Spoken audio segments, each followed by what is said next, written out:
CHENNAI Academy for Civil Services is motivated by its continuous commitment for nurturing excellence to create a band of committed and capable civil servants. CHENNAI Academy for Civil Services was launched by CHENNAI Mission in 2017, which is a non-profit organization. CHENNAI Mission is a global organization which has got over 300 centers across the world. Hospitals, schools, colleges, university across India. We are there in the education field for more than 50 years.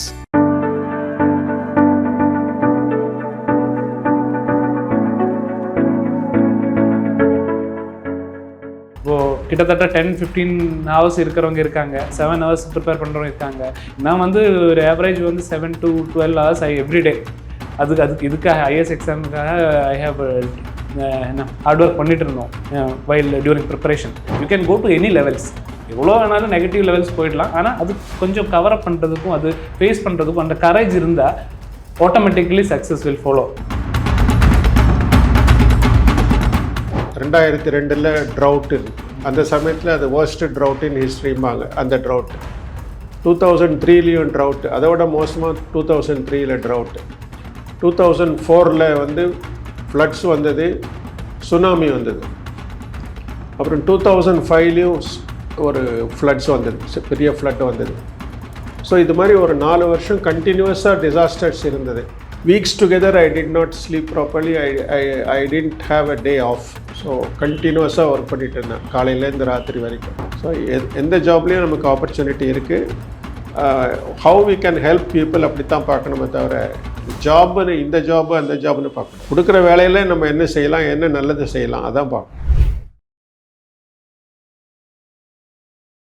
இளையபரதம் நேயர்களுக்கு வணக்கம். இன்றைக்கி நம்ம நேர்காணலில் நம்மளோட சிறப்பு விருந்தினராக யார் இணைஞ்சிருக்காங்க அப்படின்னு பார்த்தீங்கன்னா, ஒரு ஐஏஎஸ் ஆஃபீஸரில் 2 ஐஏஎஸ் ஆஃபீஸர்கள் கூட இணைஞ்சிருக்காங்க. ஒருத்தர் ரிட்டையர்ட் ஐஏஎஸ் ஆஃபீஸர், ஒருத்தர் சர்விங் ஐஏஎஸ் ஆஃபீஸர். ஃபஸ்ட்டு நம்ம யாரை பார்க்க போகிறோம் அப்படின்னு பார்த்தீங்கன்னா, சந்தானம் ரிட்டையர்ட் ஐஏஎஸ் ஆஃபீஸரை தான் பார்க்க போகிறோம். அவர் வந்து பல விஷயங்களில் வந்து நம்ம இந்தியாவுக்காகவும் தமிழ்நாட்டுக்காகவும் பல விஷயங்களை பண்ணியிருக்காரு. ஃபஸ்ட்டு அவர் பண்ண சர்விங் எங்கே அப்படின்னு பார்த்தீங்கன்னா, ராம்நாத் டிஸ்ட்ரிக்டில் அவர் வந்து கலெக்டராக ஒர்க் பண்ணியிருக்காரு. அது மட்டும் இல்லாமல் பல டிபார்ட்மெண்ட்டுக்கு செக்ரட்டரியாகவும் கவர்னருக்கும் செக்ரட்டரியாகவும் ஒர்க் பண்ணியிருக்காரு. இப்போ வந்து member of advisory council CHENNAI IAS அகாடமியில் இருக்கார். சுனாமி வரும்போது உங்களுக்கு நல்லாவே ஞாபகம் இருக்கும், அதில் திறம்பட செயல்பட்டு மீடியாவால் ரொம்ப கவரப்பட்ட நம்ம சந்தானம் சார் அவர்களை முதல்ல வரவேற்போம். சார் வணக்கம். சார் வணக்கம். வணக்கம். இன்னொருத்தர் யார் அப்படின்னு பார்த்தீங்கன்னா, அமித் சார் அவர்கள் 2019 ஒரு பேட்ச் ஐஏஎஸ் கிளியர் பண்ணியிருக்காரு. முதல்ல எங்கே ஒர்க் பண்ணார் அப்படின்னு பார்த்தீங்கன்னா, அசிஸ்டன்ட் கலெக்டர் ஆஃப் தஞ்சாவூர், அதுக்கப்புறம் sub collector of Tindivanam, Villupuram, அங்கேயும் ஒர்க் பண்ணியிருக்காரு. இப்போ என்னவா இருக்காரு பார்த்தீங்கன்னா, கிரேட்டர் சென்னை கார்பரேஷனில் ரீஜனல் டெப்டி கமிஷனராக ஒர்க் பண்ணிருக்காரு. அவரையும் வரவேற்போம். சார் வணக்கம். சார் வணக்கம்.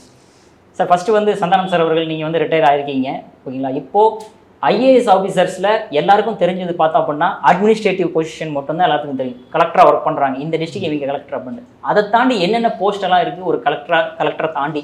பொதுவாக வந்து கலெக்டர் தான் ரூரல் ஏரியாஸில் எஸ்பெஷலி அவங்களுக்கு கலெக்டர் தான் தெரியுது. அவர் தான் visible face of the administration. அதனால் எல்லாம் ஐஏஎஸ்னால் கலெக்டர்னு நினச்சிட்டு இருக்காங்க. அது தவறு. ஏகப்பட்ட போஸ்ட் இருக்குது ஐஏஎஸில். இப்போ ஆரம்பத்தில் நம்ம வந்து ஜாயின் பண்ணுற போது அசிஸ்டன்ட் கலெக்டராகவோ அல்லது சப் கலெக்டராகவோ ஜாயின் பண்ணுறாங்க. இப்போ என்னோடய கேஸை எடுத்துகிட்டு நான் சொன்னேன்னாக்கா, அதற்கு பிறகு நான் வந்து அண்டர் செக்ரட்டரியாக டெப்டி செக்ரட்டரியாக ஒர்க் பண்ணியிருக்கேன் செக்ரட்டேரியட்டில், ஃபுட் டிபார்ட்மெண்ட்டில். அதற்கு பிறகு நான் வந்து கவர்மெண்ட் ஆஃப் இந்தியாவுக்கு போனேன். யங் இதுலேயே கவர்மெண்ட் ஆஃப் இந்தியாவில் பெட்ரோலியம் மினிஸ்ட்ரியில் போய் அங்கே அண்டர் செக்ரட்டரியாக இருந்தேன். அதற்கு பிறகு அதை முடிச்சுட்டு வந்து இங்கே மெட்ரோ வாட்டரில் ஃபைனான்ஸ் டைரக்டராக இருந்தேன். அதற்கு பிறகு ராமநாதபுரம், பழைய ராமநாதபுரம் மாவட்டம், இப்போ 3 டிஸ்ட்ரிக்டாக இருக்காது, அதுக்கு கலெக்டராக இருந்தேன். அதற்கு பிறகு நான் ரெஜிஸ்ட்ரார் ஆஃப் கோஆப்ரேட்டிவ் சொசைட்டிஸாக ஒரு 3.5 வருஷம் இருந்தேன். It was a very long period. அதற்கு பிறகு பிளானிங் அண்ட் டெவலப்மெண்ட் டிபார்ட்மெண்ட்டில் அடிஷ்னல் செக்ரட்டரியாக இருந்தேன். அதற்கு பிறகு கவர்னர் செக்ரட்டரியாக போனேன். 3 கவர்னர்கிட்ட செக்ரட்டரியாக இருந்தேன். மிஸ்டர் குரானா முதல்ல கவர்னராக இருந்தார். அதுக்கு பிறகு டாக்டர் அலெக்சாண்டர் கவர்னராக இருந்தார். அதுக்கு பிறகு பர்னாலா கவர்னராக இருந்தார். இந்த பீரியடில் குரானா அண்ட் அலெக்சாண்டர் பீரியடில் through out the state was வந்து பிரசிடென்ட் ரூலில் இருந்தது. அது ஒரு very challenging experience, secretary to governor at that time. அதற்கு பிறகு மறுபடியும் செக்ரட்டேரியட்டுக்கு வந்து டிரான்ஸ்போர்ட் செக்ரட்டரியாக இருந்தேன், கமர்ஷியல் டேக்ஸ் செக்ரட்டரியாக இருந்தேன். அப்புறம் ஃபுட் அண்ட் கோஆப்ரேஷன் செக்ரட்டரியாக இருந்தேன், பிளானிங் அண்ட் டெவலப்மெண்ட் செக்ரட்டரியாக இருந்தேன், ஃபைனான்ஸ் செக்ரட்டரியாக இருந்தேன். And then I became commissioner of revenue administration, சிஆர்இஎம்பாங்க. ஸோ வருவாய் நிர்வாக ஆணையர். அந்த போஸ்ட்டில் ஒரு 4.5 வருஷம் இருந்தேன். அதுவும் ஒரு ரெக்கார்டு. ஸோ 4.5 வருஷம் இருந்தேன். அதற்கு பிறகு சென்னை இது CMDA, metropolitan development authority vice சேர்மனாக இருந்தேன். அதுக்கு பிறகு ரிட்டையர் ஆனேன். ரிட்டையர்மெண்ட்டுக்கு பிறகு கூட நான் சென்ட்ரல் அட்மினிஸ்ட்ரேட்டிவ் ட்ரிபியூனல் ஹைதராபாத்தில் இருக்கேன். அங்கே ஒரு 5 இயர்ஸ் மெம்பராக இருந்தேன். அதுக்கு பிறகு சென்னை வந்துட்டேன். Okay sir. ஸோ அதனால் இப்போ ஒரு ஐஏஎஸ் ஆஃபீஸர்னாக்கா இது மாதிரி பல போஸ்ட் இருக்குது. பல டிபார்ட்மெண்ட்டில் வந்து பணிபுரிகிற வாய்ப்பு கிடைக்கிது ஐஏஎஸ் ஆஃபீஸர்ஸுக்கு. கலெக்டருங்கிறது ஒன்று தான். இப்போ எனக்கு 18 போஸ்ட்டு நான் இருந்தேன்னாக்கா அதில் கலெக்டருங்கிறது ஒரு போஸ்ட். அது மீதி விதவிதமான போஸ்ட்டெல்லாம் நான் ஹேண்டில் பண்ணியிருக்கேன். எல்லா ஐஏஎஸ் ஆஃபீஸருக்கும் இந்த மாதிரி எக்ஸ்பீரியன்ஸ் இருக்குது. இப்போ ரீசெண்டாக நீங்கள் ஐஏஎஸ் கிளியர் பண்ணியிருக்கீங்க. ஸோ அப்போ படித்த ஐஏஎஸ் ஆஃபீஸர்ஸ் எல்லாம் வேறு வித்தியாசமாக பண்ணியிருப்பாங்க. இப்போ ரீசெண்டாக நிறையா சிலபஸ் சேஞ்ச் பண்ணி நிறையா டிஃபிகல்ட்டான சிச்சுவேஷன், எத்திக்ஸ் எல்லாம் புதுசாக ஆட் பண்ணி நிறையா கொண்டு வந்திருக்காங்க. ஸோ இப்போ அந்த ஐஏஎஸ் ப்ரிப்பரேஷனுக்கு நீங்கள் எப்படி இப்போ ரீசெண்டாக ப்ரிப்பேர் பண்ணி கிளியர் பண்ண முடிஞ்சது? ஏன்னா நிறைய ஐஏஎஸ் ப்ரிப்பேர் பண்ணிவிட்டு முடியாமல் டென்ஷன் ஆகி ஸ்ட்ரெஸ் ஆகி சூசைட் கேஸ்லாம் நம்ம பார்த்துருக்கோம். ஸோ உங்களோட ப்ரிப்பரேஷன் எப்படி இருந்தது? ஆக்சுவலி என்னோட ப்ரிப்பரேஷன் வந்து ஒரு 10-15 இயர்ஸாக நான் ப்ரிப்பேர் பண்ணிட்டு இருந்தேன் ஆக்சுவலாக ஐஏஎஸ்க்காக. அது வந்து ஒரு ஆக்சுவலாக டைரக்ட் ப்ரிப்பரேஷன் கிடையாது. இன்டைரக்டாக நம்ம ஐஏஎஸ்க்கு என்னென்ன தேவையோ அதை தெரிஞ்சு நம்ம இப்போ GS general studies, SA, interview, அப்படி நிறையா ஸ்டேஜஸ் இருக்குது ஐஏஎஸ் எக்ஸாம் கிளியர் பண்ணுறதுக்கு. அதுக்கு வந்து நம்ம இன்டைரக்டாக கொஞ்சம் ப்ரிப்பேர் பண்ணால் தான் நமக்கு அந்த ஃபைனல் டைமில் நம்ம கொஞ்சம் பெர்ஃபார்மன்ஸ் கரெக்டாக இருக்கும். நம்ம 1 இயரில் ப்ரிப்பேர் பண்ணுற நிறைய பேர் இருக்காங்க. ஆனால் அவருக்கு ஒரு ஹிஸ்ட்ரி இருக்கும், பேக்ரவுண்டு. நிறைய பேர் அதை செக் பண்ணுறது இல்லை. நம்ம அந்த 1 இயரில் என்ன பண்ணியிருக்காங்க மட்டும் செக் பண்ணுறாங்க. ஆனால் நான் வந்து கிட்டத்தட்ட 5th ஸ்டாண்டர்டில் இருந்தே நம்ம இதை பற்றி தெரிஞ்சு பேப்பரில் படித்த எல்லாமே நிறைய information we have collected. So அதிலிருந்து இப்போ சப்போஸ் ஜென்ரல் ஸ்டடீஸ் தேவை, அதனால நான் குவிசிங் போனேன். நான் இன்ட்ரெஸ்ட்டு வந்து quizzing is one of the hobbies. Quizzing வந்து 5th ஸ்டாண்டர்ட்லேருந்து ஐ எம் கோயிங். ஸோ அதனால ஒரு அளவுக்கு வரைக்கும் எனி சப்ஜெக்ட் பற்றி ஒரு 1-2 things we will be knowing. So அந்த டைம்லேருந்தே we have been collecting information. அது இல்லாமல் இந்த ஸ்டேஜ் ஃப்ரைட்டுங்கிற ஒரு இஷ்யூ இருந்தது எனக்கு. ஸ்டேஜில் ஏறி பேசுகிறது எல்லாமே கொஞ்சம் இஷ்யூ மாதிரி இருந்தது. பட் அந்த டைம்லேருந்து எக்ஸ்டெம்பர் காம்படிஷன், வெக்கேஷன் காம்படிஷன் ரிஸ்க் எடுத்து அப்படியே போய் பார்ட்டிசிபேட் பண்ணி கொஞ்சம் அதில் டெவலப் பண்ணி ஐ somehow covered it up. So அந்த மாதிரி ஒரு கான்ஷியஸான அப்ரோச்சு அது ஒரு 4-5 இயர்ஸில் பண்ணாலே ஐஏஎஸ் எக்ஸாமுக்கு ஓரளவுக்கு இது கான்ஃபிடென்ஸ் வரும். பட் அது வந்து நாட் அலோன், அது மட்டும் பண்ணால் கிளியர் ஆகாது. Anyway we have to work hard also. Hard work வந்து எனிவே இட்ஸ் நாட் நெகோஷியபிள். இப்போது கிட்டத்தட்ட 10-15 ஹவர்ஸ் இருக்கிறவங்க இருக்காங்க, 7 ஹவர்ஸ் ப்ரிப்பேர் பண்ணுறவங்க இருக்காங்க. நான் வந்து ஒரு ஆவரேஜ் வந்து 7 to 12 ஹவர்ஸ் எவ்ரிடே. இதுக்காக ஐஏஎஸ் எக்ஸாமுக்காக ஐ ஹேவ் ஹார்ட் ஒர்க் பண்ணிட்டு இருந்தோம் வைல் டியூரிங் ப்ரிப்பரேஷன். ஸோ அது வந்து அந்த மென்டாலிட்டி ஷுட் பி கரெக்ட். அந்த ப்ரிப்பரேஷன் டைமில் mentality also should be very correct. So அந்த மென்டாலிட்டி இது பண்ணுறதுக்கு நம்ம இப்போது ஃபார் எக்ஸாம்பிள் ஒரு எக்ஸாம்பிள் சொல்கிறேன்.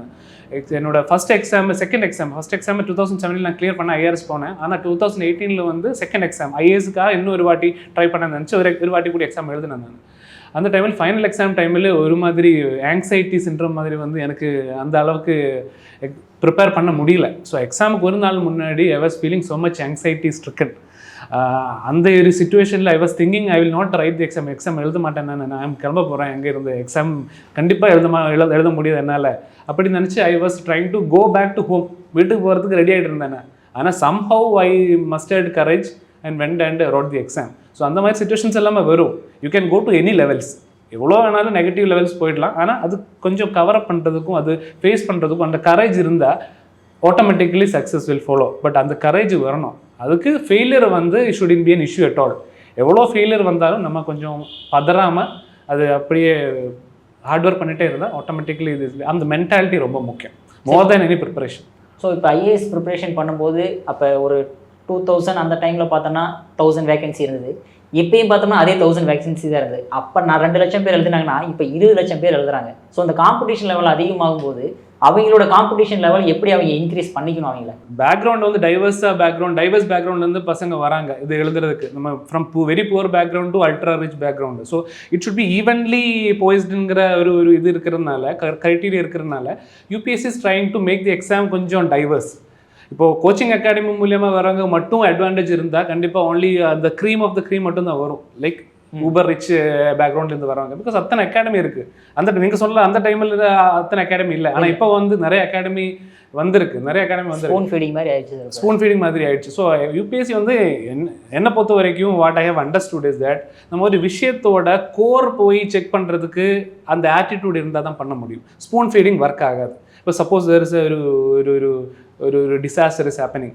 ஸோ அந்த டிசாஸ்டர் எதனால நடந்துச்சு, why is that a disaster, யார் டிசாஸ்டர் டிக்ளேர் பண்ணுறாங்க, அதுக்கு என்னென்ன பண்ணலாம், இது வந்து ஃபீல்ட் நாலேஜ் ப்ளஸ் தியரி, இது ரெண்டும் சேர்ந்தால் தான் ஆக்சுவலாக ஒரு ப்ராப்பர் நாலேஜ் பேஸ் வரும்.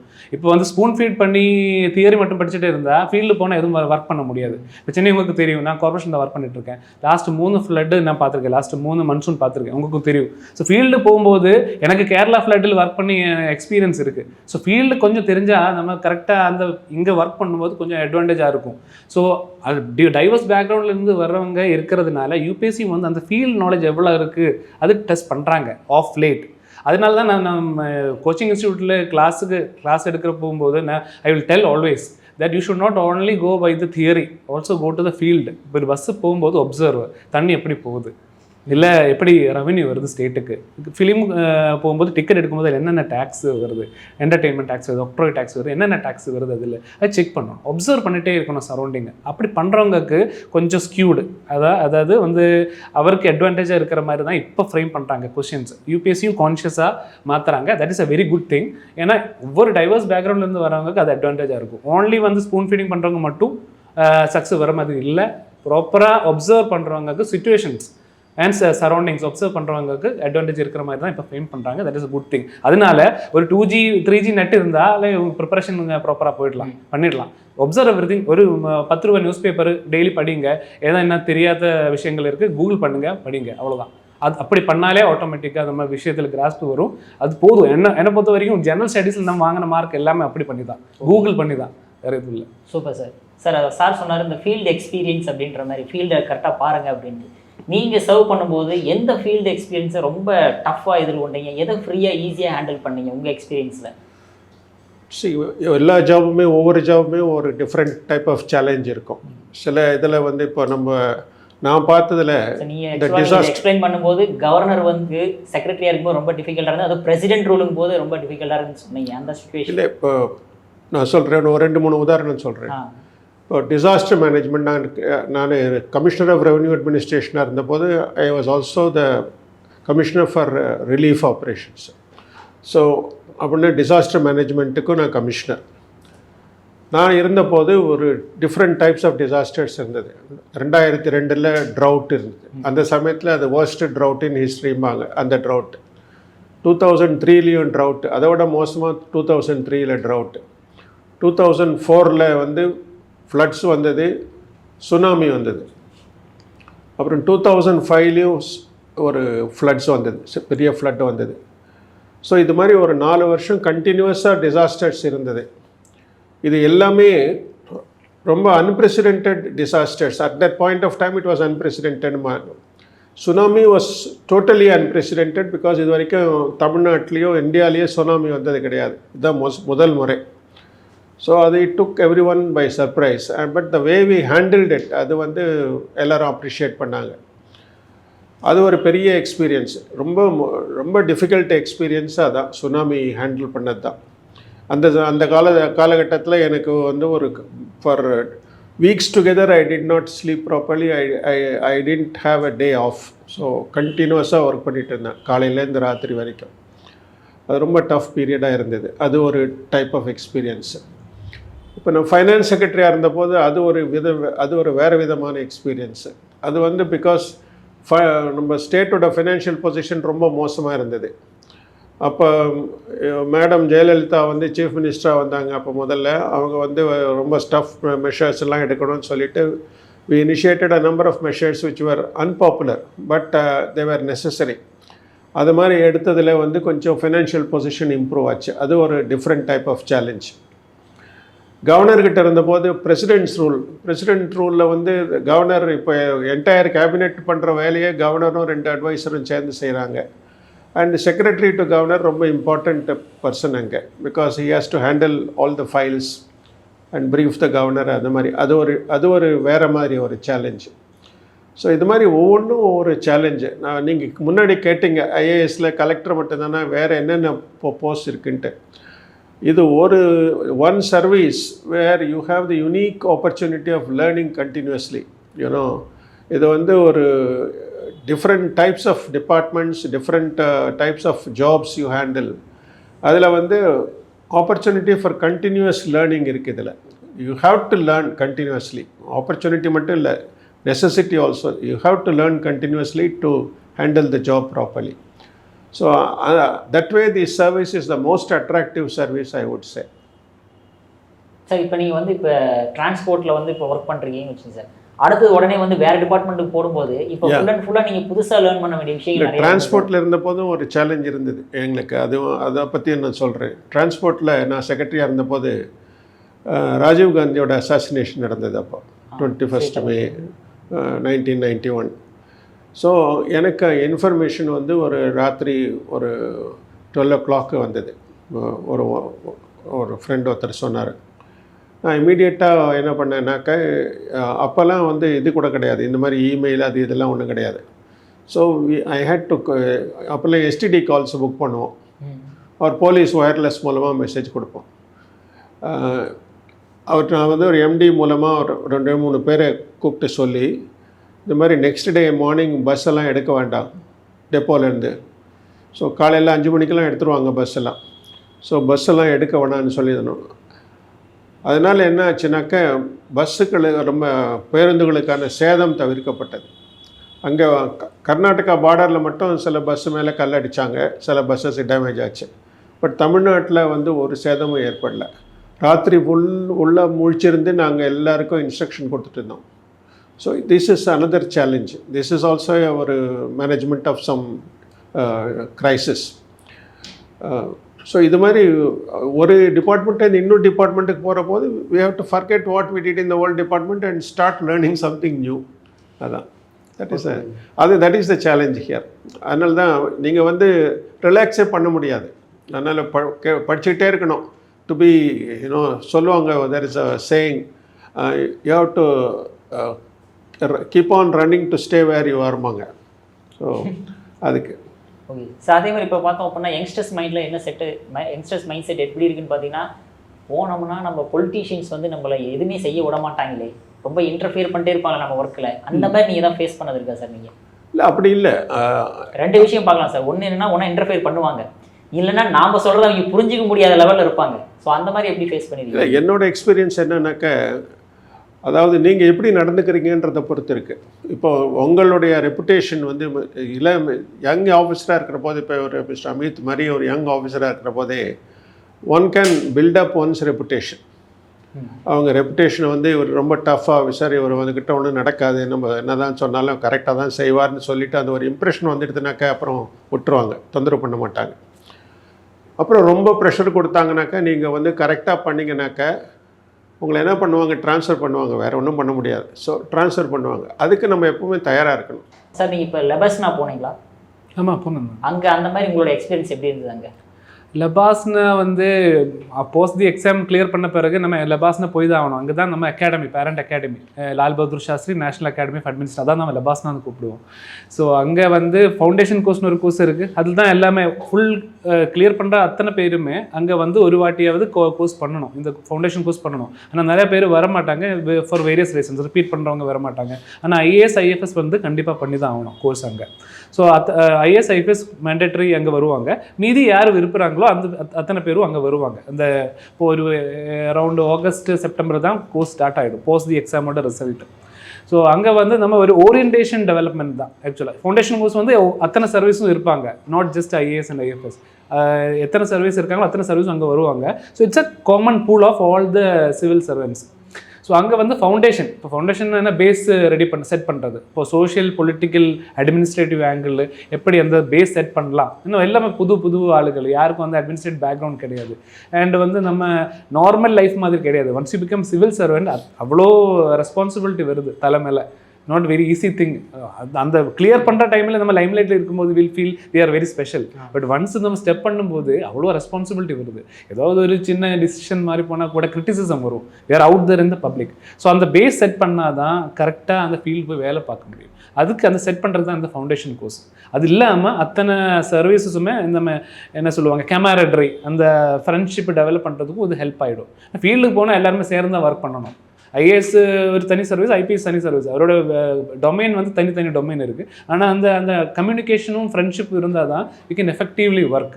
ஸோ அந்த கெமாரட்ரி டெவலப் பண்ணுறதுக்கு கூட தான் இந்த ஃபவுண்டேஷன் கோர்ஸ். அதுக்கப்புறம் என்ன பண்ணுவாங்கன்னா அந்த அத்தனை சர்வீசஸும் அகாடமி வெளியே போயிடும். நம்ம ஐஏஎஸ் மட்டும் ரிட்டைன் ஆகிடுவாங்க for the foundation course. For the phase 1. phase 1 வந்து நம்ம ஐஏஎஸ்க்கு ஸ்பெசிஃபிக்கான அந்த லோ, மேனேஜ்மெண்ட்டு, ஹிஸ்ட்ரி, பொலிட்டிக்கல் இது, அட்மினிஸ்ட்ரேட்டிவ் பேசிக்ஸ் இது எல்லாமே டீச் பண்ணுவாங்க. ஸோ அது இல்லாமல் நாட் ஜஸ்ட் அகாடமிக்ஸ். இது once you hear this you'll feel like only academics நடந்துட்டு இருக்காங்க. அப்படி கிடையாது. All round development of an individual அகாடமியில் இட் வில் ஹேப்பன். லைக் இப்போ வந்து நம்ம ஹிமாலயன் ட்ரக்னு ஒன்று இருக்குது. ஒரு வாரம் பிரிஸ்டீன் ஹிமாலயாஸில் போய் மொபைல் இல்லாமல், ரேஞ்ச் இல்லாமல், லைட் இல்லாமல் வி ஹவ் டு ட்ரக் ஒரு வாரம். அது வேறு மாதிரி ஒரு எக்ஸ்பீரியன்ஸ் ஆக்சுவலாக. அது இல்லாமல் நம்ம phase 1 45 days, கிட்டத்தட்ட 45 days வந்து நம்ம பூரா இந்தியா சுற்றுவாங்க. பாரத் தர்ஷன் நம்ம வின்டர் ஸ்டடீஸ் டூர் இல்லைன்னா பாரத் தர்ஷன் இதுதான் அதோட பேர். அது வந்து நம்ம ஒவ்வொரு ஸ்டேட்லும் என்ன கல்ச்சர், என்ன food habits, what is the administration, அங்கே எப்படி அந்த ஹவு இஸ் த பீப்புள் தேர், எப்படி அந்த கல்ச்சரும் அட்மினிஸ்ட்ரேஷனும் மிங்கிள் ஆகுது, இதெல்லாமே நம்ம ஒரு ஃபீல்டு எக்ஸ்பீரியன்ஸுக்காக இந்த பாரத் தர்ஷன் ரெடி பண்ணியிருக்கோம்.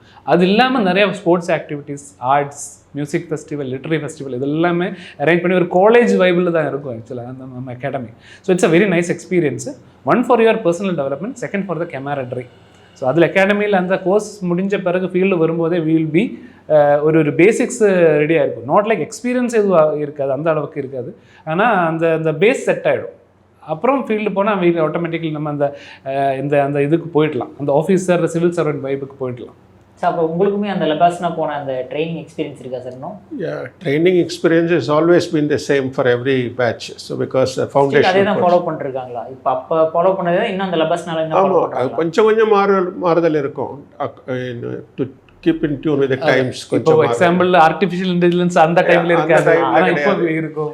மொபைலே அந்த அளவுக்கு இல்லை, இப்போ எல்லாம் ஃபுல் அப்போல்லாம் இமெயிலாம் கூட கிடையாது, ஒன்றும் கிடையாது. ஸோ கம்ப்யூட்டர்ஸே ஜாஸ்தி கிடையாது. இப்போ எல்லாம் எவ்ரி திங் இஸ் ஹைடெக். அங்கே அகாடமிலேயே நம்ம பார்த்தேன் இப்போ ரீசெண்டாக எல்லாமே ஹைடெக் அங்கே. So that's a different type of this thing. But பேசிக்காக வந்து the training is to prepare you to be a leader.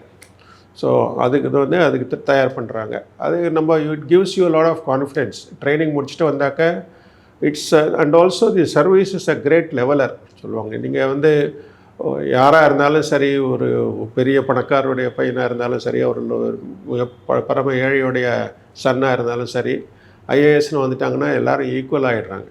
So ஆமாம். அண்ட் அதனால it's a great leveller and that way it's a very beautiful service I would say. நீங்கள் லெபஸ்னால training பார்க்கும்போது prime minister வந்து உங்களுக்கு பார்ப்பாங்களாங்க sir ரியலாக? இல்லை prime minister அது மாதிரி கிடையாது. நாங்கள் வந்து of course we have met the prime minister எங்கள் விசிட் பண்ணியிருக்காங்க. நாங்கள் அகாடமியில் இருந்தபோது ஒரு தடவை இந்திரா காந்தி வந்திருக்காங்க, ஒரு தடவை வந்திருக்காங்க. எனக்கு வந்து பர்சனலாக I have had the privilege of briefing the prime minister. வந்து இப்போ இந்த சுனாமியும் போது டாக்டர் மன்மோகன் சிங் பிரைம் மினிஸ்டராக இருந்தார், அப்போ அவரை ப்ரீஃப் பண்ணியிருக்கேன். அதே மாதிரி டாக்டர் அப்துல் கலாம் பிரசிடெண்ட்டாக இருந்தபோது அவரை ப்ரீஃப் பண்ணியிருக்கேன். So because I was the commissioner for revenue administration, so I was asked to brief the president. So I have briefed him. ஃப்ளட்ஸுக்கும் போது அவர் வந்தார், அவர் கூட ட்ராவல் பண்ணியிருக்கேன் நான். அவருடைய ஹெலிகாப்டரில் பிரசிடெண்ட்டு கூட அவரை ப்ரீஃப் பண்ணுறது அந்த ஃப்ளட்ஸில். ஸோ இதெல்லாம் ஒரு experience which many people will not get. So that way it's a very big opportunity for us to do some good service. Okay sir, நீங்கள் சர்வ் பண்ணும்போது லாங்குவேஜ் பேரியர்ஸ்னு எல்லாருமே பார்ப்பாங்களே சார்? ஒன்றா ஹிந்தி கற்றுக்கணும்னு சொல்லுவாங்க, இல்லை நீங்கள் இருக்கக்கூடிய ஸ்டேட்ஸில் கற்றுக்கணும்னு சொல்லுவாங்க. அதை நீங்கள் எப்படி பண்ணீங்க? எனக்கு அந்த பேரியர் ஒன்றும் இல்லை ஆக்சுவலாக. நானே பிகாஸ் எனக்கு என்னோடய மதர் டங் தமிழ் தான். நான் படித்தது தமிழ் மீடியம், அதனால் எனக்கு ஒன்றும் இந்த பிரச்சனை ஒன்றும் கிடையாது. வெளியில் டெல்லியில் போனால் ஹிந்தி கொஞ்சம் ப்ராப்ளம், அது மேனேஜ் பண்ணிட்டோம். அது அஃபிஷியலாக அது ஒன்றும் அந்த மினிஸ்ட்ரியில் அது ஒன்றும் பெரிய ப்ராப்ளமாக இல்லை. நான் இருந்தது பெட்ரோலியம் மினிஸ்ட்ரி, அங்கே அது ஒன்றும் பெரிய ப்ராப்ளம் இல்லை. உங்களுக்கு தான் இந்த லாங்குவேஜ் பேரியர் இல்லை, பிகாஸ் பேசிக்கலி நான் கேரளாவிலேருந்து வர்றதுனால அந்த அளவுக்கு எனக்கு புரியும் கரெக்டாக லாங்குவேஜ், சொல்கிறது எல்லாமே கரெக்டாக புரியும். பேசுகிறது கொஞ்சம் இஷ்யூ வரும், ஏன்னா நம்ம அவ்வளோ எஃபர்ட் இட மாட்டோம். எனக்கு தெரியும் வைஷுடை புட் எஃபர்ட்டு அந்த மாதிரி இருக்கும். ஆனால் எழுதுனதும் படிக்கிறது எல்லாமே அகாடமியில் இருந்த 4 months அவர் டீச் பண்ணுவாங்க. ஸோ 4 months லாங்குவேஜ் டோட்டலாக செட் ஆகிடும். ஓன்லி ஸ்பீக்கிங் வந்து உங்களுக்கு தெரியும். இப்போ ஃபீல்டுக்கு போனால் மக்கள் வந்து கொலோக்கியலாக பேசுவாங்க. ஸோ நம்ம இப்படியே கேட்டு இருந்தால் கூட அந்த அளவுக்கு நமக்கு அது பண்ண முடியாது, இதில் இன்டர்னலைஸ் பண்ண முடியாது. இப்போ தமிழ்நாட்டில் 38 டிஸ்ட்ரிக்ட்ஸு, அத்தனை டிஸ்ட்ரிக்ட்ஸும் you have to go around. அந்த டிஸ்ட்ரிக்ட்ஸில் என்ன கொலோக்கியலாக எப்படி அந்த லாங்குவேஜ் மாறுது பொறுத்த வரைக்கும் ஸ்லாங்கு டயலெக்ட்ஸ் எல்லாமே டிஃப்ரெண்ட்டாக இருக்கும். ஸோ அது கொஞ்சம் இஷ்யூ இருந்தது. ஆனாலும் அந்த அளவுக்கு பெரிய இஷ்யூ எதுவும் இல்லை, பிகாஸ் ரூட் வேர்ட்ஸ் வந்து உங்களுக்கு தெரியும்.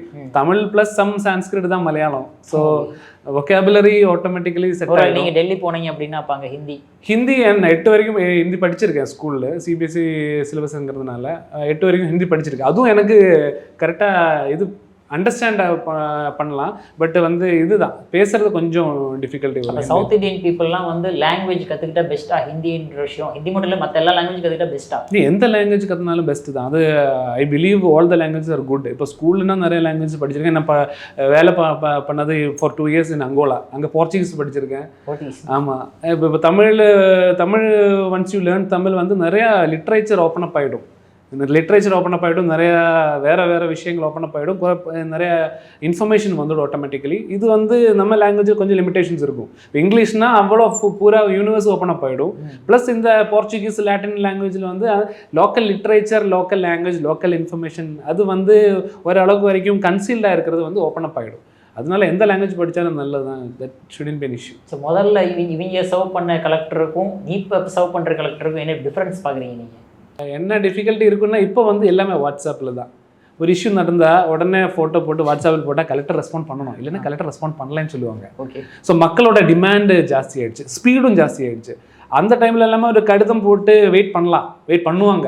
ஆனால் இப்போ வந்து இமெயிலுக்கு ரிப்ளை வித்தின் 30 minutes வரல, ஏன்னா அதுவும் கொஞ்சம் டென்ஷன் ஆகிடுவாங்க மட்டும். அதுவும் பெரிய மீடியா வச்சு பெரிய இதாகிடும். அது நான் அது கிரிட்டிசைஸ் பண்ணலை, அது மக்களோட ரைட்டு தான். அது நான் ஜஸ்ட் இது பண்ணல. ஆனாலும் நம்ம இந்தியா பொறுத்த வரைக்கும் இந்த சிவில் சர்வெண்ட் எத்தனை பேரை சர்வ் பண்ணுவாங்கங்கிறது வந்து ஒரு விஷயம். ஆக்சுவலாக 1 lakh ஆளுக்கு ஒரு சிவில் சர்வெண்ட்னா 1 lakh கம்ப்ளைண்ட் ஒரு ஆளுக்கு கண்டிப்பாக ஹேண்டில் பண்ண முடியாது. ஸோ அந்த டைம் ஜென்ரலி சிவில் சர்வெண்ட்ஸ் கிடைக்கணும். பட் வந்து இப்போ வந்து மீடியா, ஆர்டிஃபிஷியல் இன்டெலிஜென்ஸு ஒரே டைப் ஆஃப் கம்ப்ளைண்ட் வந்து பூல் பண்ணி ஒரே ரெஸ்பான்ஸ் கொடுக்குற அளவுக்கு எல்லாமே நம்ம வந்திருக்கோம். டெக்னாலஜி டெவலப் ஆயிருக்கு. அதனால நமக்கு இப்போ வந்து கொஞ்சம் ஈஸியாக இருக்கும், ஆனால் கம்ப்ளைண்ட்டும் ஜாஸ்தியாக வருது. ஸோ அது ஆட்டோமேட்டிக்கலி மேட்சப் ஆகிடும். ஓல்டு டைமில் என்னை பொறுத்த வரைக்கும் இப்போ சப்கல்ட்டாக இருக்கும்போது நிறைய கடிதம் தான் வரும் அந்த ஓல்டு ரெவன்யூ செட்டப்பில். ஆனால் கார்பரேஷன் வேலை பார்க்கும்போது எல்லாமே ட்விட்டர் தான். ட்விட்டரு, வாட்ஸ்அப்பு இதான் ஜாஸ்தி. ஸோ நம்ம பார்த்துட்டே இருக்கணும் எங்கே இஷ்யூ, என்ன இஷ்யூ. இப்போ வேளாச்சேரியில் தண்ணி வந்துச்சுன்னு சொன்னால் டக்குன்னு போய் ரெஸ்பாண்ட் பண்ணுவோம். கார்பரேஷன் உடனே ரெஸ்பாண்ட் பண்ணலைன்னா கிரிட்டிசிசம் வந்துடும். ஸோ நம்மளும் அந்த அளவுக்கு அப்டேட்டட் ஆகிருக்கணும் ஆஃப் லேட். ஆனால் அந்த டைமில் அவ்வளோ இருக்கான்னு எனக்கு தெரியாது. பட் அது கமெண்ட் பண்ண முடியுது எனக்கு. ஆஃப் லேட் இப்படி தான் இருக்குது. எல்லாமே ஸ்லோவர் பேஸ் நடந்துட்டு இருந்தது. ஸோ அவங்க வந்து மனு கொடுக்கறதுக்கு இப்போ வருவாங்க, ஊர்லேருந்து வந்து கலெக்டர்கிட்ட வந்து மனு கொடுத்துட்டு போவாங்க, அவங்களுக்கு பதில் அனுப்புவோம். ஸோ அதெல்லாம் கொஞ்சம் டைம் ஆகும் அண்ட் அவங்களும் வெயிட் பண்ணுவாங்க. இப்போ அந்த அளவுக்கு பொறுமை கிடையாது இப்போ மக்களுக்கு. பிகாஸ் இந்த டெக்னாலஜி எல்லாம் இவ்வளோ டெவலப் ஆன பிறகு எல்லாம் இமீடியட்டாக அந்த ரெஸ்பான்ஸ் கேட்குறாங்க. அதனால் அது நம்ம பண்ணலைன்னா கிரிட்டிசிசம் வரும். So the administration has to be on its feet all the time. So அது ஒரு பெரிய சேலஞ்ச் இப்போ. ஓகே சார், இப்போ நீங்கள் வந்து ரிட்டையர்ட் ஆகி ஃபினிஷ் ஆகிடுச்சு சார். இப்போ வந்து நீங்கள் வந்து இப்போ சின்மய ஐஏஎஸ் அகாடமியில் அட்வைசரி கவுன்சில் மெம்பராக இருக்குன்றீங்க. அது எப்படி அவங்க என்கேஜ் பண்ண முடிஞ்சதுனால? Chinmaya, you see, I heard about Chinmaya mission, because அவங்க நிறைய ஒர்க் பண்ணிகிட்டு இருக்காங்க ஃபார் தி நம்ம நாட்டுடைய கலாச்சாரம், பண்பாடு இதெல்லாம் வந்து நிலைநிறுத்துவதற்கு அவங்க நிறைய பணி செஞ்சிட்ருக்காங்க. ஸோ அதனால் சின்மயா மிஷனை பற்றி நான் நிறைய கேள்விப்பட்டிருக்கேன். அதனால் என்னை கேட்டாங்க, சின்மயா அந்த மாதிரி ஒரு அகாடமி ஆஃப் சிவில் சர்வீசஸ் ஆரம்பிக்க போகிறோம், நீங்கள் ஒரு அட்வைசரி கமிட்டியில் இருக்கீங்களான்ட்டு. I said okay. ஸோ அதனால் அட்வைசரி கமிட்டி மெம்பராக இருந்தேன். அதன் மூலமாக இப்போ வந்து ஐஎம் இப்போ யங்ஸ்டர்ஸ்லாம் மீட் பண்ணுற ஆப்பர்ச்சுனிட்டி எனக்கு கிடைக்கிது. இப்போ புதுசாக வர ட்ரைனிங்க்கு வராங்க, படிக்கிறதுக்கு வராங்களா, அவங்கள மீட் பண்ணுறதுக்கு ஒரு ஆப்பர்ச்சுனிட்டி கிடைக்கிது. அதே சமயம் மாக் இன்டர்வியூஸ் கண்டக்ட் பண்ணுறோம். அதாவது பீப்புள் ஹூ மெயின் பாஸ் பண்ணிட்டு வராங்கல்ல, இன்டர்வியூக்கு தயார் பண்ணுறவங்களுக்கு மாக் இன்டர்வியூஸ் கலெக்ட் பண்ணுறோம். அதுலேயும் நான் இருக்கேன். சம்டைம்ஸ் அவங்களுக்கு லெக்சர் கொடுக்குறேன் நான். இப்போ பட்ஜெட்டை பற்றி அவங்களுக்கு விரிவாக ஒரு டாக்கு கொடுப்பேன் எவ்ரி பட்ஜெட் முடிஞ்ச பிறகும். ஸோ அது மாதிரி பல விஷயங்களில் என்னை இன்வால்வ் பண்ணிக்க முடியுது. அது ஒரு பெரிய எனக்கு கிடைச்ச ஒரு ஆப்பர்ச்சுனிட்டியாக நான் கருதுகிறேன். ஓகே சார், இப்போ நீங்கள் வந்து ரிட்டையர்ட் ஐஏஎஸ் ஆஃபீஸர் சார், இவர் வந்து இப்போ புதுசாக சர்விங் ஆஃபீஸர், உங்களுடைய அட்வைஸ் அவருக்கு என்னவாக இருக்கும்?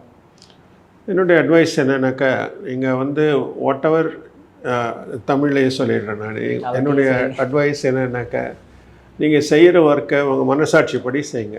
ஸோ நீங்கள் வந்து யார் சொல்கிறாங்கங்கிறதுக்காக தப்பு பண்ணக்கூடாது. நம்ம தப்பு பண்ணால் நம்ம மனசாட்சி அதை உறுத்திக்கிட்டே இருக்கும். அதனால் நமக்கு எது கரெக்டுன்னு தோணுதோ நம்ம ரூல் படி நம்ம வந்து செஞ்சாக்க ஒரு பிரச்சனையும் வராது. அதில் டெம்ப்ரரியாக ஏதாவது சம் டிஸ்கம்ஃபர்ட் இருக்கலாம், ஒரு ட்ரான்ஸ்ஃபர் வரலாம், அல்லது எங்கேயாவது ஒரு டெம்ப்ரரியாக ஒரு இன்கன்வீனியன்ஸ் வேறு ஒரு ஊருக்கு மாற்றலாம். அது மாதிரி பண்ணலாம். மேக்ஸிமம் அதான் பண்ண முடியும். அது கொஞ்ச நாளைக்கு பொறுத்துக்க வேண்டியது தான். பட் லாங் ரனில் பார்த்தீங்கன்னாக்கா that will stand you in very good state. So உங்களுடைய integrity and your hard work will always be appreciated. So that is the thing that you should always keep in mind. Thank you sir. உங்கள் எக்ஸ்பீரியன்ஸில் வந்து நீங்கள் வந்து serve பண்ணிருக்கும் போது நீங்கள் நேர்மையாக இருந்ததுக்கு உங்களை ட்ரான்ஸ்ஃபர் பண்ணியிருக்காங்களா? பண்ணியிருக்காங்களே, நிறைய பண்ணியிருக்காங்க. அதனால தான் இத்தனை டிபார்ட்மெண்ட்ஸ் 2-3 தடவை பண்ணியிருக்காங்க. பட் அதே சமயத்தில் இன்னொன்று நான் சொல்ல விரும்புகிறது என்னென்னா, நம்ம ட்ரான்ஸ்ஃபர் பண்ணிட்டாங்கனாக்கா அவங்க வந்து சில பேர் நினைக்கிறாங்க அவங்க நல்ல போஸ்ட்லேருந்து வேறு ஒரு சுமாரான சாதாரணமான போஸ்ட்டுக்கு அனுப்பிச்சிட்டாங்க அப்படின்ட்டு. எந்த போஸ்ட்டுமே நான் வந்து சாதாரணமான போஸ்ட்டுன்னு நினைக்கக்கூடாது. நம்ம எல்லா போஸ்ட்லேயும் ஏதாவது ஒரு நல்ல காரியம் செய்யறதுக்கு ஆப்பர்ச்சுனிட்டிஸ் இருக்குது. இப்போ நான் டிரான்ஸ்போர்ட் செக்ரட்டரியாக இருந்த போது ஏற்பட்ட சில பிரச்சனையினால் நான் மாற்றிட்டு மெம்பர் செக்ரட்டரி பிளானிங் கமிஷன்னு போட்டாங்க. அந்த மெம்பர் செக்ரட்டரி பிளானிங் கமிஷனாக அந்த 8th பிளான் ப்ரிப்பரேஷன்லாம் பண்ணி produced 6 months we did a lot of good work and produced a very good document. So that gave me a lot of satisfaction. அதனால் எந்த ஜாபுமே நம்ம வந்து குறைச்சல்னு சொல்லி நினைக்கக்கூடாது நமக்கு. ஸோ எந்த ஜாப்லேயும் நமக்கு ஆப்பர்ச்சுனிட்டி இருக்குது. How we can help people அப்படி தான் பார்க்கணுமே தவிர இந்த ஜாபு அந்த ஜாப்னு பார்க்கக்கூடாது. கொடுக்குற வேலையில் நம்ம என்ன செய்யலாம், என்ன நல்லது செய்யலாம், அதான் பார்க்கணும். சார், இப்போ யங் ஆஸ்பிரண்ட்ஸுக்கு உங்களுடைய அட்வைஸாக என்ன சொல்ல விரும்புகிறீங்க? யங் ஆஸ்பிரண்ட்ஸுக்கு நான் what I will say is that, நம்ம எக்ஸாம் பாயிண்ட் ஆஃப் வியூவில் பார்க்காம, இப்போ சார் சொன்ன மாதிரி நமக்கு ஒரு பர்சனாலிட்டி இருக்கும், ஒவ்வொரு ஆளுக்கும் ஒரு பர்சனாலிட்டி இருக்கும். ஸோ அந்த பர்சனாலிட்டி இப்போ மேட்ச் பண்ணுற அளவுக்கு யூ ஹாவ் டு அது மோல்ட் ஆகிடணும்.